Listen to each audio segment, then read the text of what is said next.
Today we have a preview of Trismegistus. This may sound familiar, but this is the new edition of Trismegistus.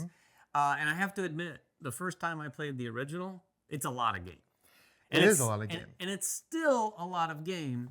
But I would say this, to summarize, they have instituted a lot of what I would call 2025 quality of life improvements to make it a better version of that game. You know, what I would say right off the bat to a lot of people that are looking at this game and saying, well, I've heard it's streamlined, I've heard it's modernized, I've heard this or that, parts have been cut off. What I'm actually kind of surprised with is how they've kept the feel of Trismegistus and what I feel like is actually a smoother gameplay experience by modernizing some of those things and removing some of those things. So we're going to talk about the game.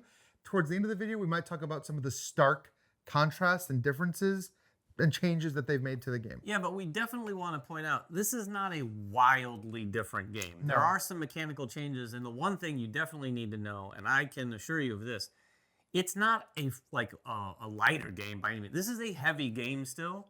There's a lot going on. Yeah. So this is not in any way, when sometimes people hear Streamlined and think, oh, it's dumbed down. Is it not as good? No, it's not. This is a better, I can't imagine anyone playing this game and not thinking it's a better version of the original. Yeah, that's when I said that it captures the heart of Trismegistus. I mean, the core experience that you expect is there. But let's get this right out of the way.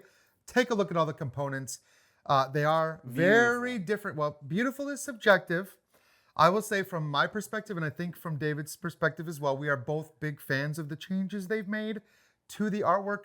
For one, I liked Trismegistus. I feel like the player board and the main board were very drab, very difficult to parse what was happening on them, and it didn't have a flow to it like these boards, which you'll see in a second, were kind of redesigned to both flow better and to contain all the information that you need in regards to each specific thing, because these boards here, each one of these represents one of the different elements, and kind of everything you need to know about that element is there. You've got tracks, you've got the dice that go there. It shows you what element you're getting. It shows you which essence you're getting. All of that is, everything you're going to do with the die is kind of shown right in that section. I think that alone makes it a big difference. Yeah, it's interesting because the main board in the original game had all of that, but kind of in a more disparate fashion, or it was kind of all over the place. Like Ryan said, this one consolidates all the information related to one aspect in one area, as opposed to instead having the dice in one area, and the art of, all these different things. This is this element, this is this. So it already kind of like helps the flow in people's minds of what you're doing, because you can look at each of these sections. They've got the artifacts, the experiments above them, that sort of thing. Not to mention, flow also flows over to the player board. Because while the player board did have, some connections, obviously, that you're following as you play, it's a big part of the game when you're transmuting these elements.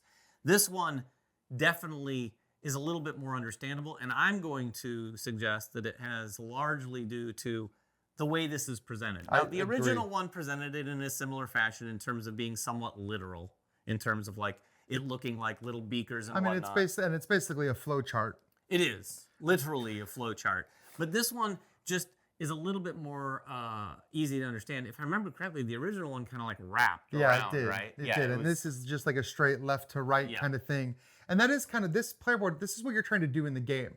We are alchemists. Trismegistus he wrote a lot of books in alchemy. This was like a real person, historical figure that chasing the Philosopher's Stone. Chasing the Philosopher's Stone, which, did he ever find it or not? I don't know. There's several anime addressing that question. But you're trying to turn lead ultimately into gold. And these are the steps that you're taking along the way. And there's processes by which you're going to refine and transmute these materials, which, by the way, scientists have turned lead into gold. So maybe this was something that was possible. Who knows? But we're doing it.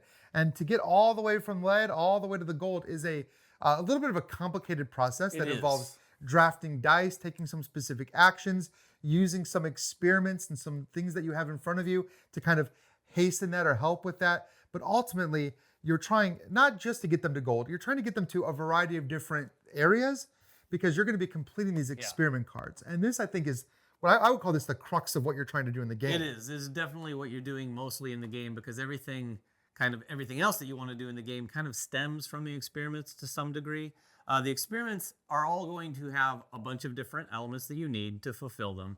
This is a free action that you can take on your turn in addition to your main action to achieve one of these experiments. Now, the experiments, like Ryan said, not only are you going to sort of get these done, probably score some points for them, but they're also going to like inject some motion into the rest of the game, because this is going to help you do other things. Get some of these books over into these tracks, which unlock more bonuses that you can use to do other things. Yep. So like any good Euro, and this is a Ticini Euro, this has a lot of those connective parts. Yeah, there's a lot of combos that you're going to be doing. You're going to be taking these actions or like, taking your main actions, but then any number of the free actions. So you could potentially complete experiments or have an experiment that gives you a bonus that lets you do another experiment. You have these artifacts you're going to be gaining, and we do start with one.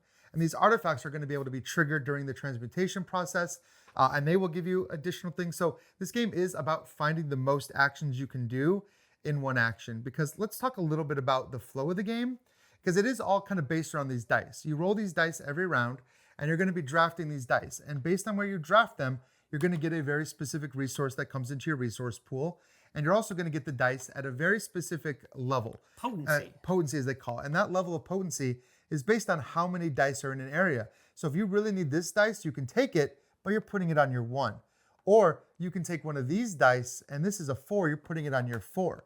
Now, the reason this is key is because this potency is being spent to take your actions. And you do not get a new die until that die is completely used. Yeah, it's really interesting dynamic, because what this brings into play is you could take, if you're first to draw, you're going to be tempted to draw from where there's like maybe 5 dice, which is the most die that can be in one space, which means the potency is going to be set to 5. But the other thing that means is while you're going to be able to take a number of different actions with that one die, and that's a number of different actions over multiple turns, mind you, because you can only take one action per turn, you're going to be delaying the time between then and the next time you get to draft a die. So if everyone else is taking lower potency die, they're eating away at all the dice out there on their turns potentially while you're still using this. Now, that's kind of the ebb and the flow of the game. You're still going to get quite a bit out of this, because a lot of the actions that you take in this game require different potency. So for instance, if I'm at 5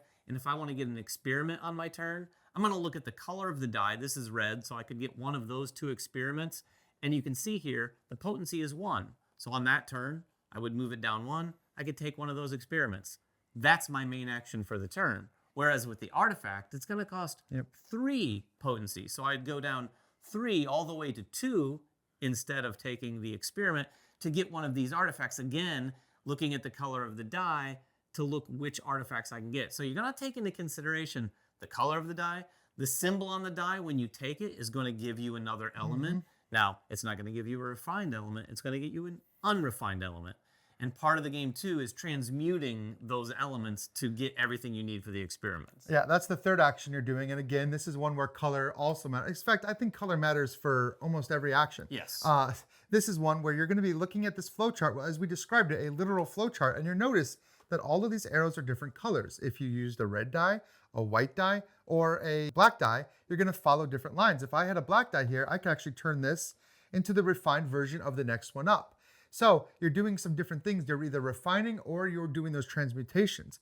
As you do transmutations, you're triggering your artifacts, because you'll have these artifacts below certain areas. It's kind of off camera, but you'll tuck it under. And if I was to do something in this area, a transmutation, I would trigger my artifact. So again, that's something you have to think about. Did we mention the game is a little heavy? There's a lot to think about. Yeah, we haven't even gotten to the essences, because you need the essences in order to do that transmuting as well. Essences is another action you can take by simply using a die to get an essence of a particular type. Now, you're going to use any type of essence as you transmute, and those essences are then tied to the various tracks. So if I used, I think this is a salt essence, it's going to allow me to go up this track. But each of these tracks has a different essence. Some of them don't, because mercury is kind of a unique element in this game. But going up these tracks are going to do a number of things. Going up this track, first of all, it's going to score you some points if you get up really high. Secondly, you're going to trigger some bonuses where you might get some of these tokens that give you some one-time bonuses. Some of those similar. There's a lot to think about in Trismegistus. even in 2025. Yeah, and the last action you could do is just to take those essences. And again, when I mentioned earlier that it was all tied together, it shows you the essence that you get. If I turn in, well, this particular die was here, you get a wild essence. You can choose whatever essence you want. And again, those are the tracks. So you're going to get a specific essence that goes up that specific track potentially. That brings me to one of the big differences is in the way that you're taking actions. Because in the original Trismegistus, after you take your action and do one of the things that we just listed, everybody gets a chance to follow. They have little follow tokens. That's gone. There's no more following in this game. Right.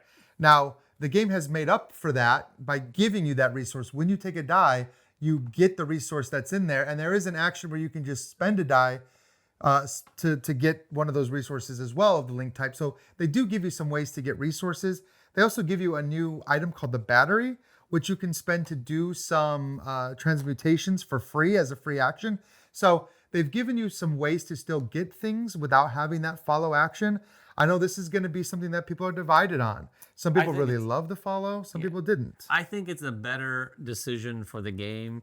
It streamlines the game in a positive way. And again, I think this is like an example of one of the things this game sees with further development. They just basically approached the game and went, okay, here's an area we can adjust. Here's an area we can adjust. We could take 20 minutes off the game time by taking out the follow actions. I think we feel all for the better.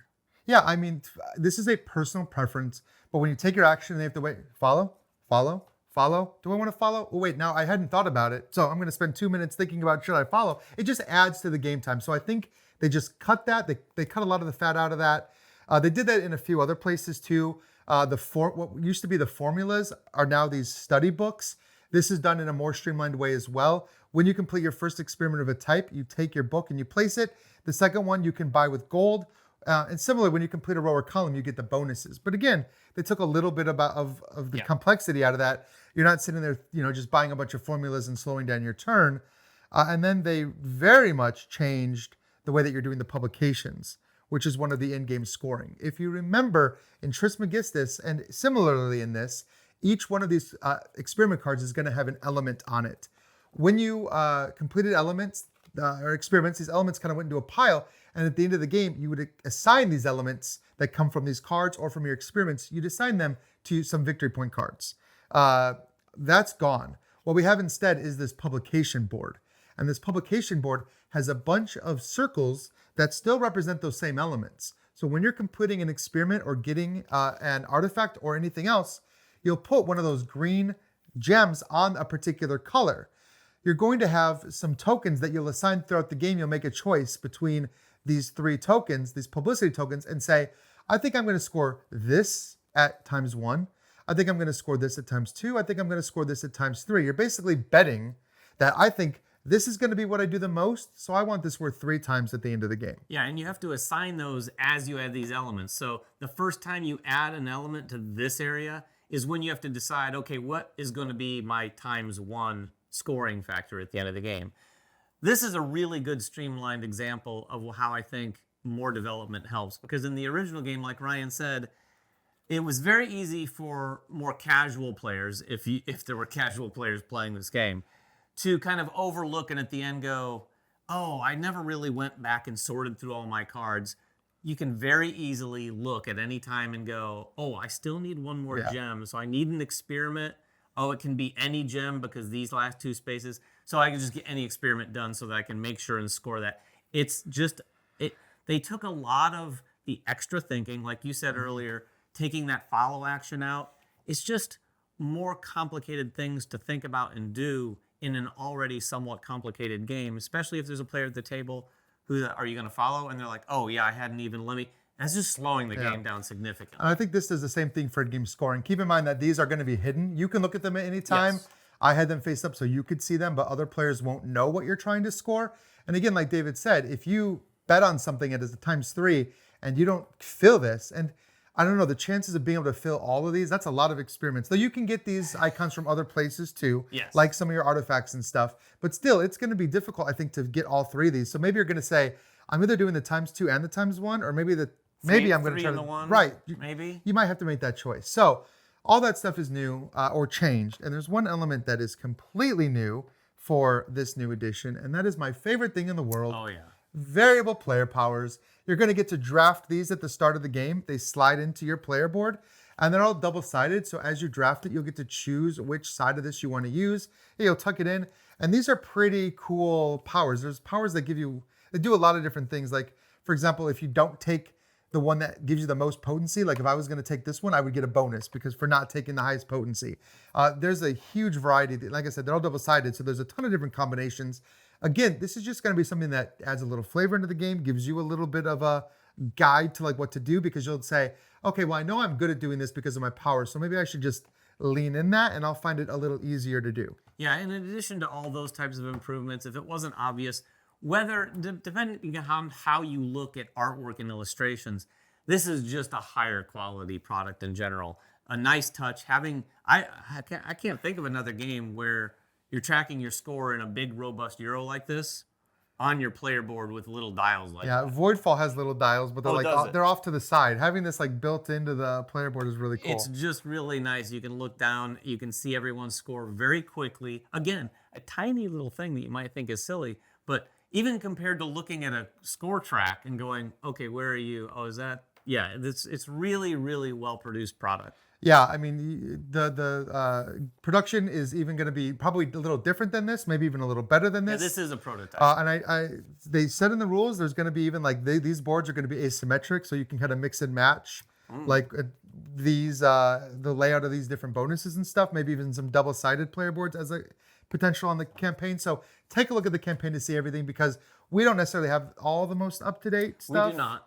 But we have most of it. I mean, we just got this in, so it's pretty current. Yeah, so that is Trismegistus, the new edition. New edition. If you have any questions at all, please make them in the comments below. We'll get down there and answer whatever we can. Until next time, make sure everyone has fun at the table, and we'll see you then.